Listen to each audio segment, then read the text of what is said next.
আসসালামু আলাইকুম, সবাই কেমন আছেন? আজকে আমি পালং শাকের পাকোড়া বানাবো।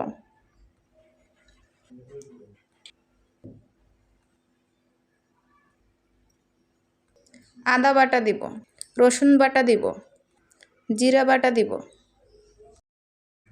হাত দিয়ে ভালোভাবে মেখে নিব। হাত দিয়ে ভালোভাবে মেখে নিলাম। এখন চালের গুঁড়া দিব। আবার হাত দিয়ে মেখে নিব। এখন একটু ময়দা দিব। আবার হাত দিয়ে মেখে নিব।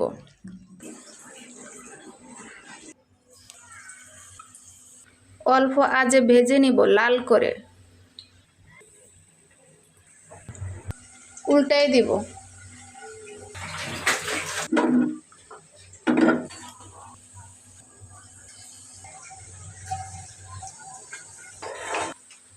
আসসালামু আলাইকুম, সবাই ভালো থাকবেন।